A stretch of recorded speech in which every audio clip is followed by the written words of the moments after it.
राम रसवाणी हमारे संग सुने राम कहानी। सोमवार पावन सुत पावन नामू अपने बस कर राखें रामू। मिली बहोर समुद्र में उदध हृदय हर खान। लगे ओ सराहन भागीरथ तुम सम धन्य नान। सोमवार पावन सुत पावन नामू अपने बस कर राखें रामू। फिर समुद्र में मिली तो समुद्र भी मन में प्रसन्न हो भागीरथ को सराहने लगा कि तुम्हारे समान धन और कोई नहीं है।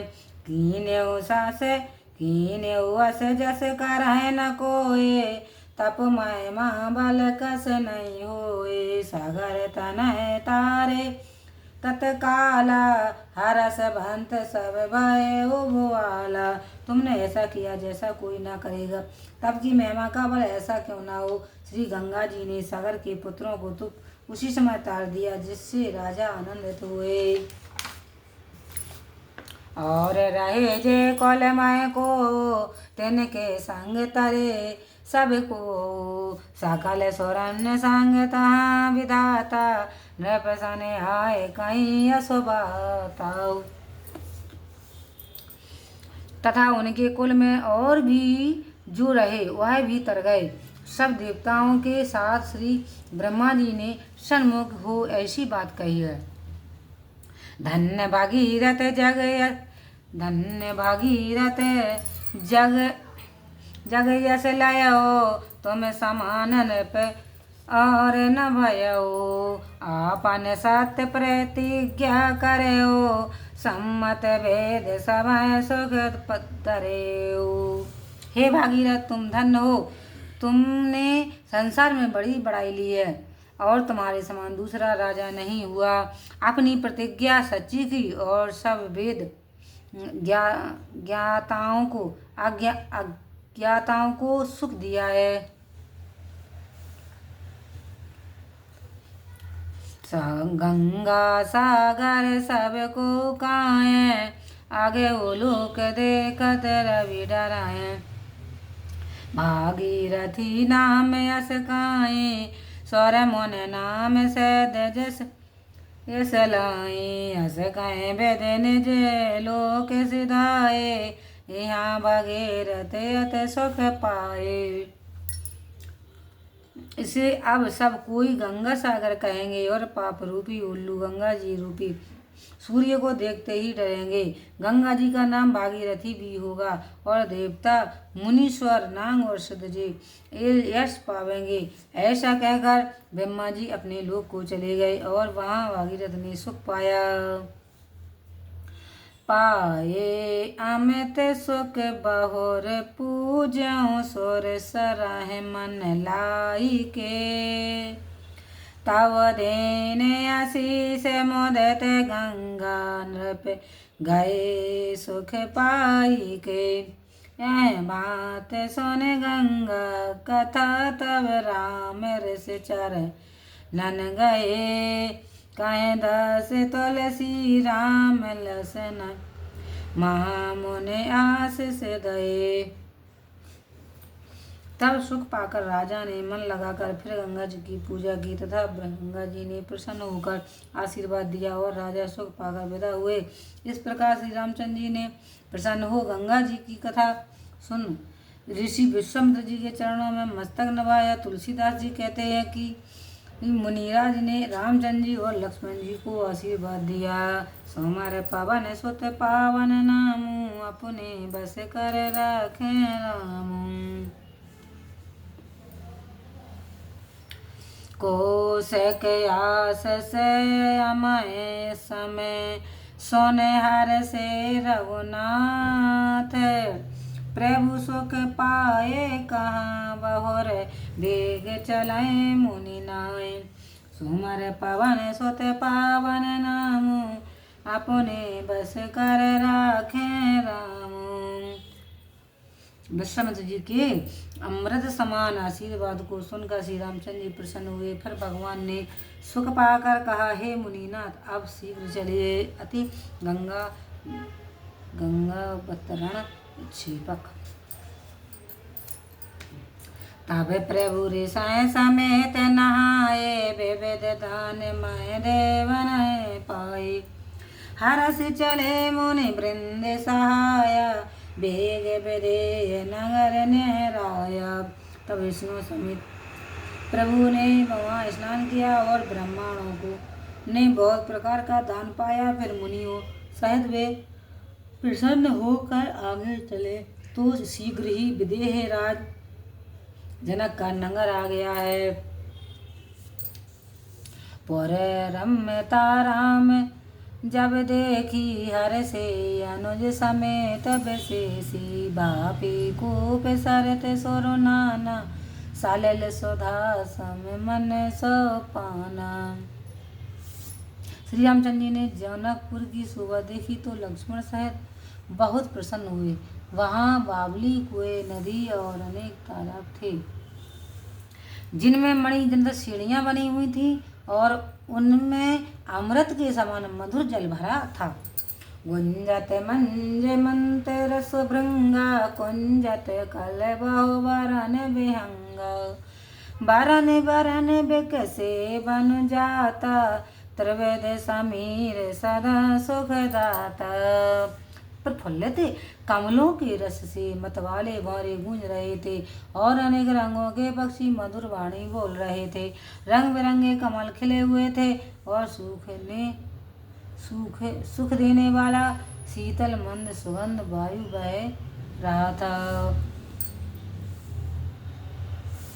सोमर पवन सुत पावन नामो अपने बस कर राखे राम।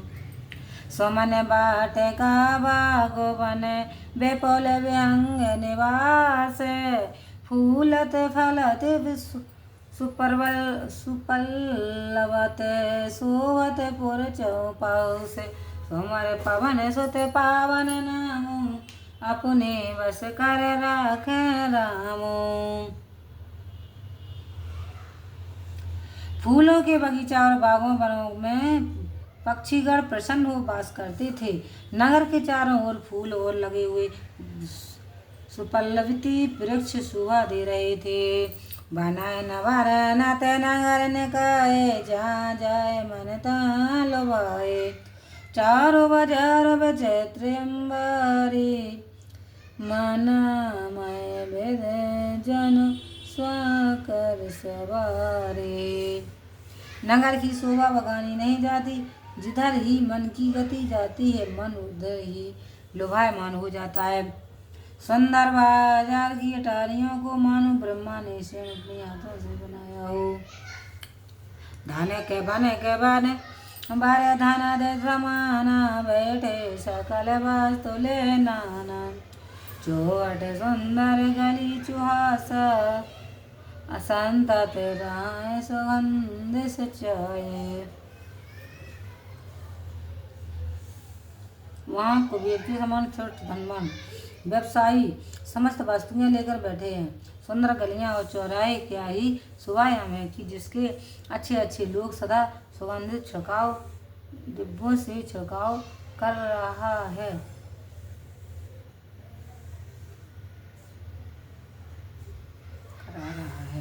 मंगलमय मंदिर सब के रे त्रिचित्र जन रतनाथ चतेरे।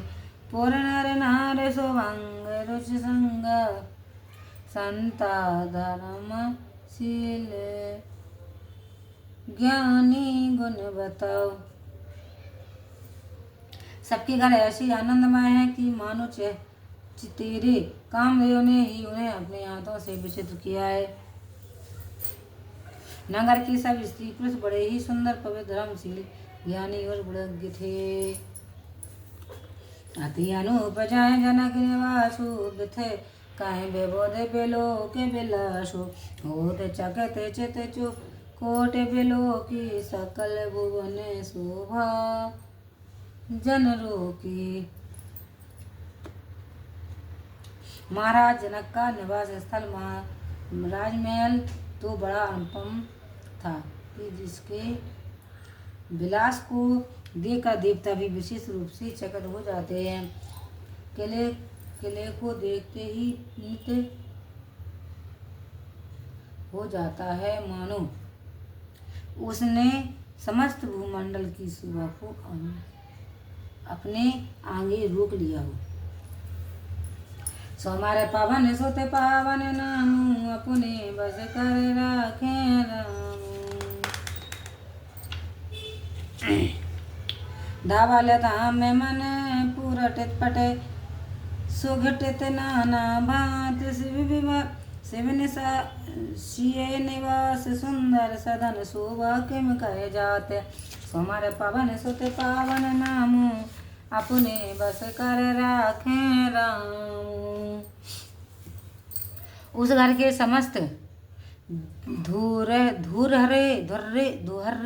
और सुंदर किवाड़ तो अनेक प्रकार की मणियों से सुंदरता पूर्वक बनाए गए थे, किंतु जो सीता जी का भवन था उसकी शोभा तो वर्णन से परे है। सुभंग द्वार सब कुल से कपालता भूप वीर नट मांगद बाट बनी विशाल बाजो गजशाला है गए रथ संकुल सब कालाओ। महल में जाने के द्वार और किवाड़ों पर हीरे जड़े हुए थे। राजा के द्वार पर नटमांगद और बाटों की भीड़ लगी थी। घोड़े और हाथियों की साला घोड़े और हाथी और रथों से भरी थे। सोरे सचे भैसे न पे बहु तेरे न ग्रह सर से मदन सब केरे पूरे बाहेरे सर सरते समीपा तेरे जह तह बेपोल मही पाओ।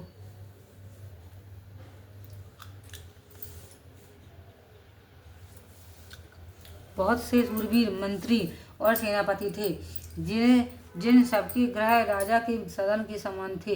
नगर के बाहर तालाब और नदियों के समीप जहाँ कितने भी राजा लोग उतरते हुए हैं। देखे अनूपे के अब राय सब सुपान सब भात सुहाए कोश कहे ओ मोर मनु माना रघुवर सुजाना रघुवीर सुजाना। तब एक बहुत ही सुंदर बगीचा देखकर जहाँ की सब प्रकार का सुहावना सोपान था, विश्वामित्र जी ने कहा, हे राज सुजान, श्री रामचंद्र जी रामचंद्र जी मेरा मन यहीं रहने को कहता है। भले हो नाथ काहे कृपा निकेता उतरे ताए मुनि वृंद समेत विश्वामित्र महामुनि आए समाचार मिथिला पथ पाए।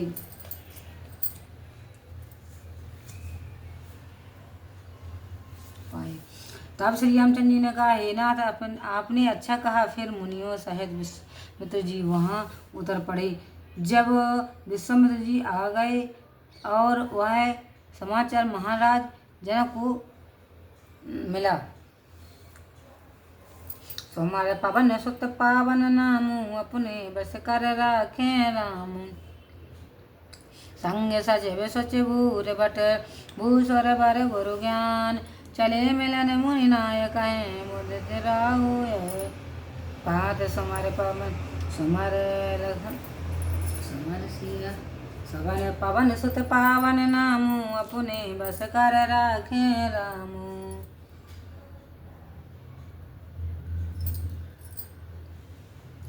तब राजा जनक प्रसन्न हो अपने पवित्र मंत्री गुरुदेव और सब कुछ वीरों तथा ब्राह्मणों एवं स्वजातियों के सहित प्रसन्न मन से मुनि श्रेष्ठ विश्वामित्र जी से इस प्रकार मिलने चले।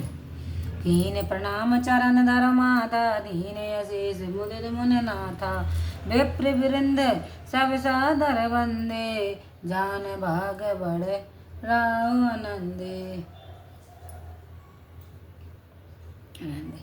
निकट पहुँच पांव पकड़कर प्रणाम किए तो विदा विश्वामित्र जी ने बड़ी प्रसन्नता से उनको आशीर्वाद दिया।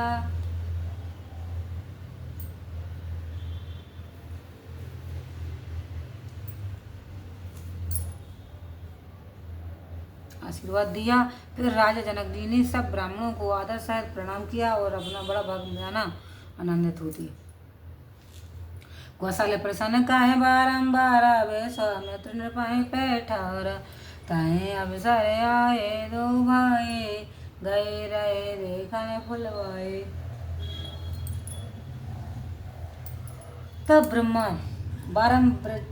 बारंबार कौशल प्रसन्न करते हुए विश्वामित्र जी ने राजा जनक को अपने निकट बिठाया। उसी समय दोनों भाई राम लक्ष्मण भी आ गए जो फुलवारी देखने गए थे।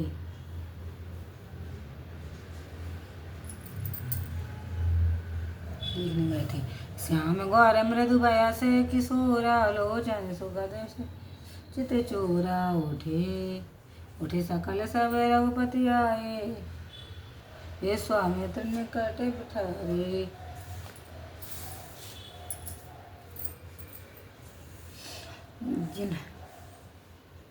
जिनका श्यामला और गोरा शरीर तथा किशोर अवस्था थी उन्हें देखते ही नेत्र सुखी हो जाते थे और जो अपनी शोभा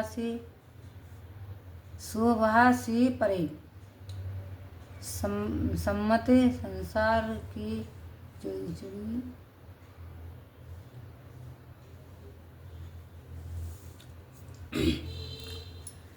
लोग लिखित हो गए और सबके नेत्रों में जल भरा आया। श्री रामचंद्र जी घर मनोहर मूर्ति को देखकर जनक विदेही हो गए। अच्छा समुद्र चित्त को चुरा लेते हैं। यार कहाँ पड़ रहा है।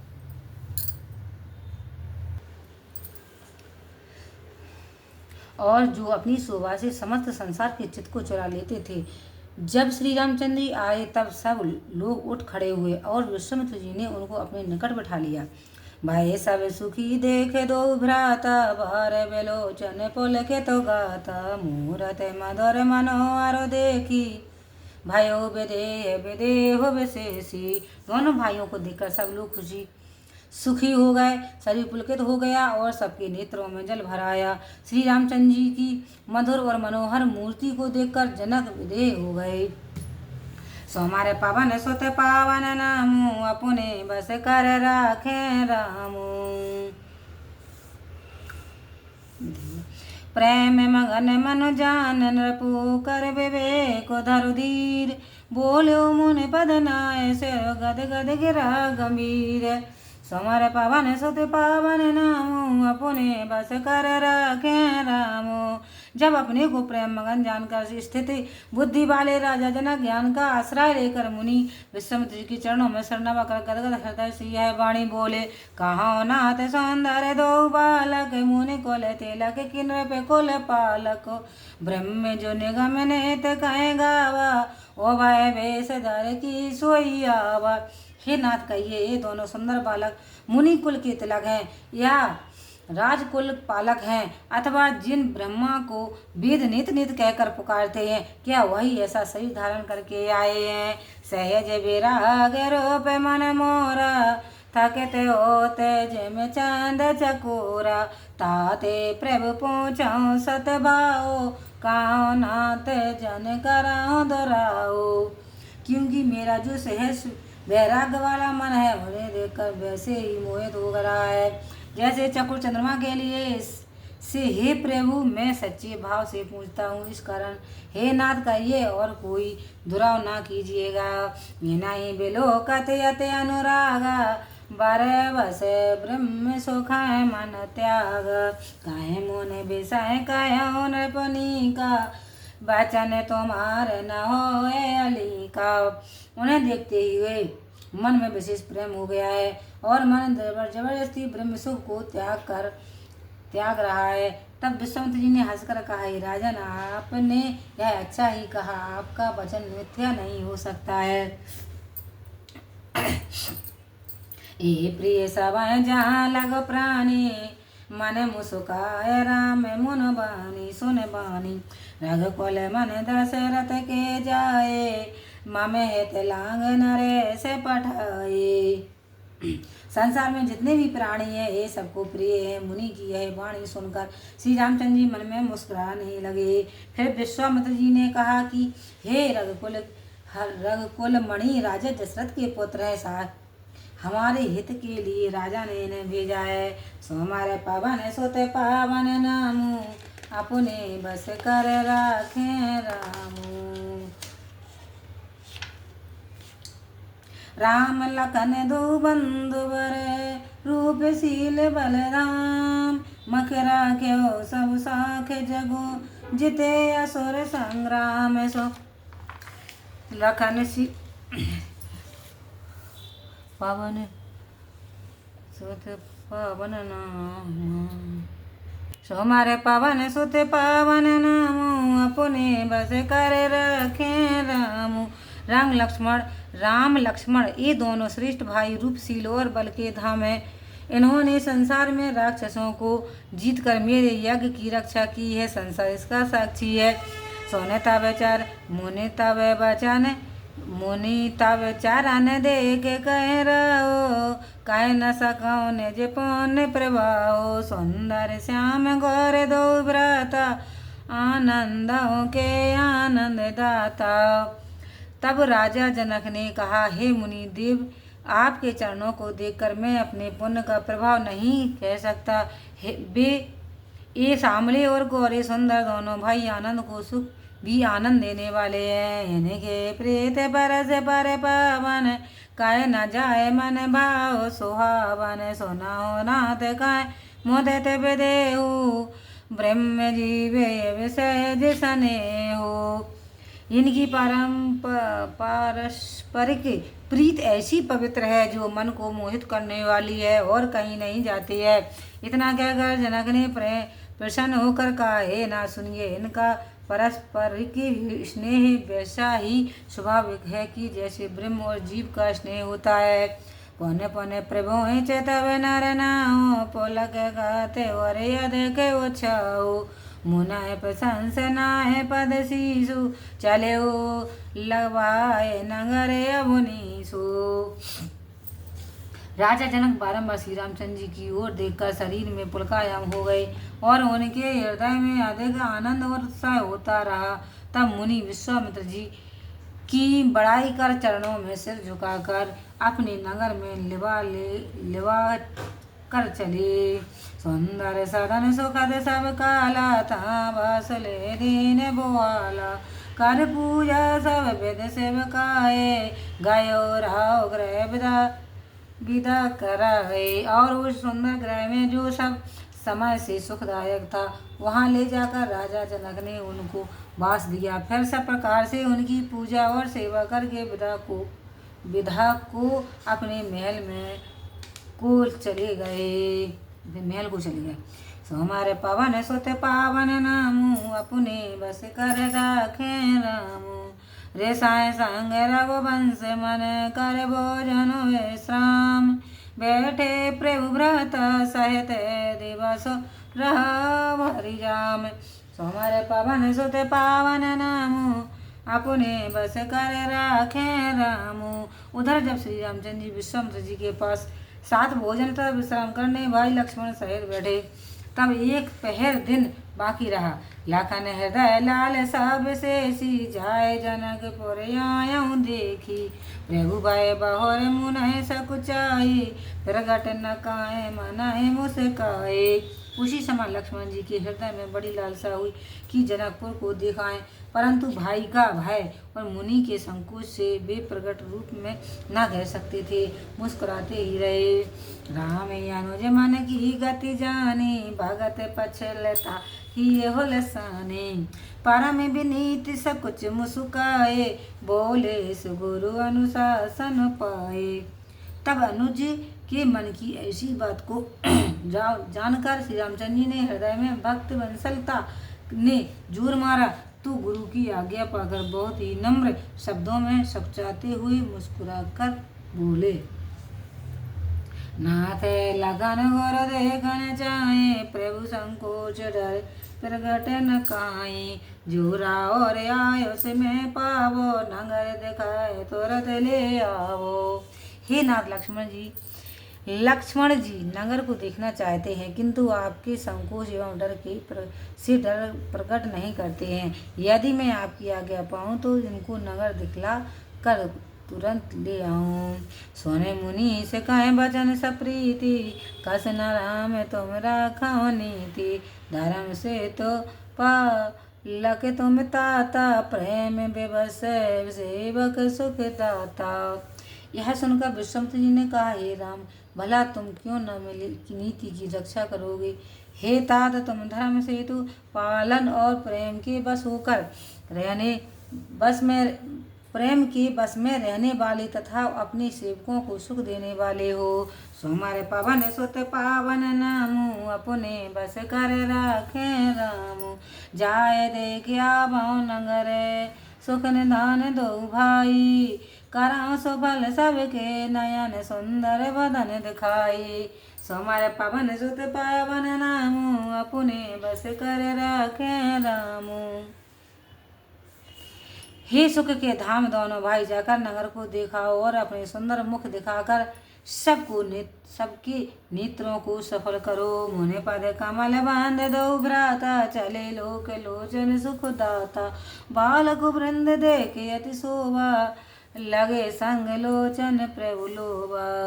तब मुनि के कमलवत चरणों की वंदना करके संसार के नेत्रों को सुख देने वाले दोनों भाई चले। उनकी शोभा को देखकर नगर के बालक उन नेत्र मनमोहक दोनों भाइयों के पश्चात जा लगे। पीत बसन पर कर कट भाथा, चार चाप सर सोहत हाथ। तने अनुहरत सुचंदन खोरी, श्यामल गौर मनोहर जोड़े। कमर में पीताम्बर धारण किए, फेट में तरकस कसे और हाथ में सुंदर बाण लिए।